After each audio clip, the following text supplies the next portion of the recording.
Assalamualaikum dan salam sejahtera kepada semua penonton Green Talk. Terima kasih kerana bersama kami dalam mengetahui usaha-usaha berkaitan kelestarian alam sekitar. Jika sebelum ini Green Talk pernah membawakan tajuk keberkesanan pengurusan tenaga lestari dalam sektor hospital kerajaan, hari ini kami akan berkongsi mengenai kejayaan universiti tempatan yang berjaya dinobatkan sebagai organisasi yang mengamalkan pengurusan tenaga terbaik di Malaysia dan Asia Tenggara. Tidak lain dan tidak bukan lagi Universiti Teknikal Malaysia Melaka atau nama singkatannya UTM yang telah dinobatkan sebagai pemenang ASEAN Energy Awards 2021 kategori pengurusan tenaga di bangunan besar, pemenang National Energy Awards 2021 kategori pengurusan tenaga di bangunan besar dan anugerah khas National Energy Awards 2021 institusi pengajian tinggi. Jadi, bersama kita pada hari ini ialah Prof. Madya Dr. Mustafa bin Muhammad Tahir, Pengarah Pusat Alam Sekitar Pintar Sensei UTM. Apa khabar, Doktor? Baik, Alhamdulillah. Terima kasih, Doktor, kerana sudi bersama kami pada hari ini. Terima kasih kerana sudi datang ke UTM. Okey, jadi Doktor, bolehkah kita tahu sebersedikitlah apakah faktor utama yang membantu kejayaan UTM dalam pencapaian pensijilan EMGS 3 star di bawah A-MAS? Okey, jika dilihat dalam semasa UTM mula memperkenalkan pengurusan tenaga, faktor yang utama yang saya rasa yang membantu UTM ialah kita menerapkan sistem pengurusan tenaga lestari ataupun kita panggil sebagai SEMS, Sustainable Energy Management System. Dalam sistem ini kita diperlukan untuk membuat polisi pengurusan tenaga, kemudian kita perlu menubuhkan jawatankuasa pengurusan tenaga yang akan menggerak dan merancang aktiviti yang dijalankan. Selain daripada itu, di UTM kita ada satu pusat yang berfokus yang ditubuhkan oleh mantan Naib Chancellor kami untuk melihat kepada alam sekitar, amalan hijau dan juga pengurusan tenaga. Jadi dalam SEMS itu sendiri ada diperlukan untuk kita membuat internal audit tentang pengurusan tenaga kita. Jadi UTM telah membuat sedikit penambahbaikan dengan membangunkan MAPTEP atau Matriks Pengurusan Tenaga PTJ ataupun Pusat Tanggungjawab di UTM. Ini khas untuk matriks yang digunakan untuk internal audit kami. Mengapa kita perlu buat begitu? Kerana kita mempunyai bangunan yang besar dan banyak. Kita ada 58 bangunan di UTM. Jadi kalau kita tak membuat matriks pengurusan tenaga kita sendiri, agak sukar untuk kita mencapai kejayaan dalam pengurusan tenaga ini. Okey, selain daripada itu ialah penggunaan teknologi dalam pemantauan tenaga di UTM. Kita membangunkan sistem pemantauan IoT kita yang mana ini dibuat oleh penyidik universiti sendiri yang kita mendapat mengumpul penggunaan tenaga di seluruh bangunan yang ada di UTM lah. Ini sama juga dengan smart meter yang digunakan oleh TNB, yang mana kita tak perlu mempunyai smart reader ataupun meter reader. Jadi semua data-data ini telah dapat kita perolehi dan kita hantar ke cloud, yang mana kita boleh terus baca data-data itu secara real time dan kita cuma menggunakan laptop ataupun desktop yang ada di pejabat saja. Selain daripada itu ialah penggunaan ataupun mempraktikkan secara serius tentang government green procurement, di mana terdapat staf pengurusan tenaga dalam UTM ini yang menjadi jawatankuasa teknikal dalam perolehan universiti. Jadi bila ada perolehan berkaitan dengan tenaga, kita selalu mencadangkan supaya mereka memberi barang-barang peralatan yang mempunyai energy rating ataupun rating star rating. Sebagai contoh, bila nak beli monitor TV, kita cari televisyen yang mempunyai 5 star rating, dan juga untuk membeli komputer kita ada energy star rating untuk komputer itulah. Selain daripada itu yang kita nampak di UTM ni ialah kita juga mempunyai kerjasama yang erat dengan agensi-agensi kerajaan yang berkaitan dengan tenaga. Contohnya Suruhanjaya Tenaga, SEDA, Malaysia Green Tech and Climate Change Corporation. Jadi kita banyak membuat aktiviti dengan agensi-agensi kerajaan ini untuk memperkasakan lagi pengurusan tenaga di UTM. Dan kita juga ada menjalinkan kerjasama dengan Majlis Perbandaran Hang Tuah Jaya dan juga Perbadanan Teknologi Hijau di Melaka ini. Itu saja. Jadi apa yang Dr. senaraikan tadi, saya rasa itulah yang membantu pembudayaan amalan pengurusan tenaga di UTM, betul Doktor? Ya, betul. Okey. Jadi bagaimanakah sistem pengurusan tenaga lestari di UTM sebenarnya memberi kesan kepada kaki tangan, mahasiswa dan orang awam, dan apakah hala tuju seterusnya bagi UTM dalam agenda kelestarian alam sekitar ni? Okey. Kesan daripada pengurusan tenaga ni agak banyaklah sebenarnya. Kalau kita lihat daripada awal tu, staf tak berapa peka dengan penggunaan tenaga di UTM, tapi sejak kita mulakan pengurusan tenaga yang lestari ini, kita ada banyak buat kursus awareness ataupun kesedaran, dan kita beri mereka kursus teknikal juga. Jadi dari sini kita nampak budaya cekap tenaga tu telah pun berkembang pada staf-staf di UTM.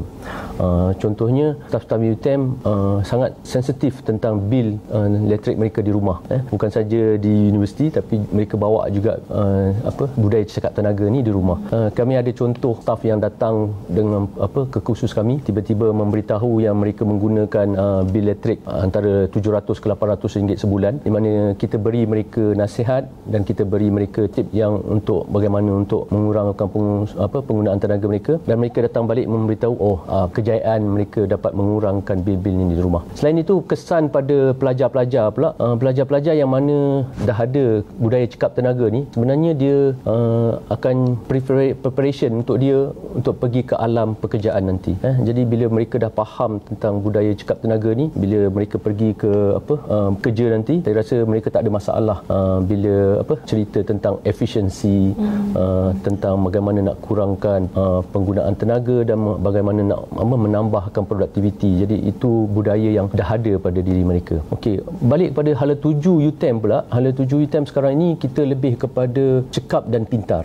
Baru-baru ini dengan pelantikan NC baru kami, Profesor Teknologis Dr. Masila, dia telah rebrandkan Pusat Kelestarian Alam Sekitar kepada Sensei ataupun Pusat Alam Sekitar Pintar. Di sini perkataan pintar ni agak penting kerana ini menunjukkan bagaimana kita nak dapat nak membudayakan untuk menjadi kampus pintar, ataupun dalam bahasa Inggerisnya panggil smart campus. Beliau telah memulakan satu grant penyelidikan tentang smart campus yang diberi kepada semua penyidik-penyidik di UTM untuk membantu UTM menghasilkan banyak lagi teknologi yang digunakan untuk pemantauan pengurusan tenaga di UTM. Jadi kalau lebih banyak sistem-sistem yang dan teknologi moden yang kita gunakan di UTM, jadi kita boleh jadi rujukan kepada agensi-agensi kerajaan yang lain. Contohnya kita boleh jadi rujukan kepada Kerajaan Negeri Melaka, di mana kita tahu Kerajaan Negeri Melaka dalam usaha untuk menjadi negeri teknologi hijau. Jadi dengan membantu mereka boleh mempercepatkan lagi proses untuk menjadi negeri teknologi hijau ini, insya-Allah.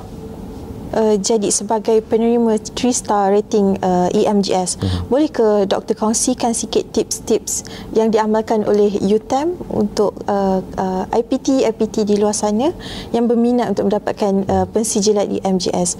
Mungkin boleh share sikit apa first step yang UTM ambil supaya mereka dapat implement di tempat mereka. Okey, tips dia mudah saja. Macam yang saya cakap tadi, kita menerapkan Sustainable Energy Management System. Benda tu, SEMS tu perlu diterapkan dalam institusi ataupun organisasi yang mau ke arah ni lah. Jadi yang paling penting sekali ialah komitmen daripada pengurusan tertinggi kepada staf-staf yang ingin membuat aktiviti pengurusan tenaga ini. Jadi kalau ada komitmen daripada pengurusan tertinggi, dia memudahkan pengurusan tertinggi, memudahkan staf-staf untuk pergi mendapatkan latihan secara teknikal dan kesedaran. Satu lagi yang saya boleh beri ialah kita ada government green procurement yang mana ianya sangat membantu dalam masa depan. Dalam kita membuat perolehan, kita boleh gunakan government green procurement ini supaya kita tidak membeli bahan-bahan yang ataupun peralatan-peralatan yang tidak cekap tenaga. Jadi mempraktikkan secara serius tentang government green procurement ini adalah salah satu tips yang saya rasa boleh dilaksanakan lah. Baik Doktor, mungkin tips Doktor dah kongsikan, mungkin faktor kejayaan dah kongsikan. Jadi kalaulah kita boleh tahu, sebenarnya ada ke apa-apa cabaran yang dihadapi oleh UTM untuk mendapatkan pensijilan-pensijilan ni, dan apakah solusi untuk menangani cabaran ni? Okey, cabaran sebenarnya banyak. Cabaran-cabaran untuk melaksanakan pengurusan tenaga ni, kalau dari segi pengalaman saya ni, kebanyakan orang tak mahu berubah. Banyak yang bila kita nak buat pengurusan tu, banyak yang tanya, ni apa, ni ada kerja baru ke, kan? Jadi banyak yang pada awalnya bersikap tak mahu memberi sokongan. Tu yang paling penting, yang paling banyak lah yang kami dapat cabaran-cabaran tu. Selain daripada tu, cabaran yang masa awal tu ialah untuk membuktikan apa yang kita cakap. Maknanya kita nak buat pengurusan tenaga ni, tapi kita belum ada result, kan?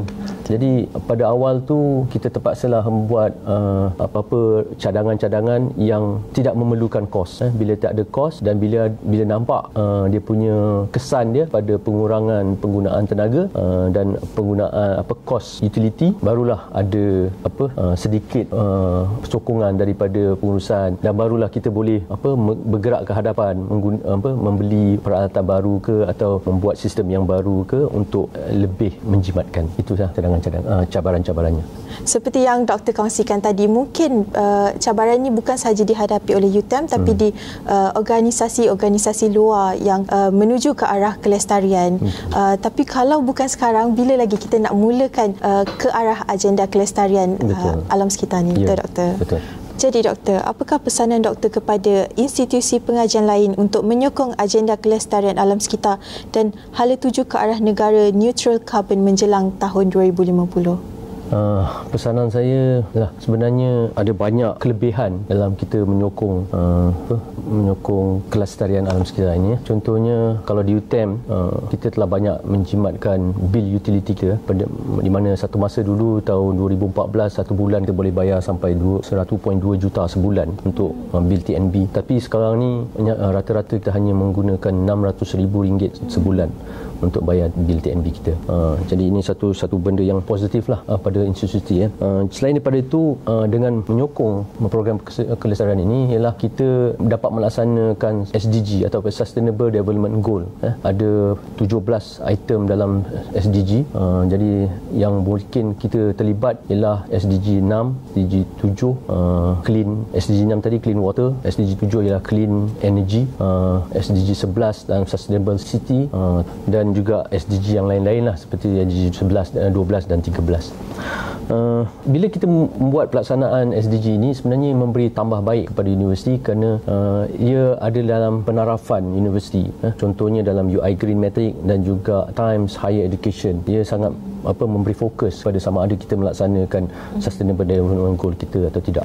Selain daripada itu, seperti yang kita cakap tadi, akan ada budaya kepada staf dan pelajar, yang mana ini akan memberi impact yang positif lah kepada warga institusi itu sendiri, dan untuk masa depan yang lebih lestari lah. Jadi saya rasa banyak kelebihannya untuk kita mengamalkan pengurusan tenaga ni, dan bila kita dah amalkan pengurusan tenaga ni, untuk kita dapatkan certification ataupun persijilan, mungkin kita boleh ambil persijilan Energy Management Gold Standard, yang kita akan dapat ada pihak ketiga untuk melihat sama ada apa yang kita capai atau achievement kita itu benar-benar adalah achievement yang betul, bukan achievement yang kita syok-syok sendiri saja. Jadi untuk selepas kita buat pengurusan tenaga ni, saya rasa adalah amat penting lah untuk kita ambil persijilan EMGS itu sendiri. Itu saja. Terima kasih kepada Dr. kerana sudi berkongsi kepada kami dan penonton Green Talk mengenai journey UTM dalam mendapat persijilan EMGS 3-Star Award. Dan tahniah juga kepada UTM atas semua kejayaan selama ini. Jadi kepada penonton-penonton Green Talk, terima kasih kerana sudi bersama kami dan semoga kita berjumpa lagi dalam siri Green Talk akan datang. Assalamualaikum.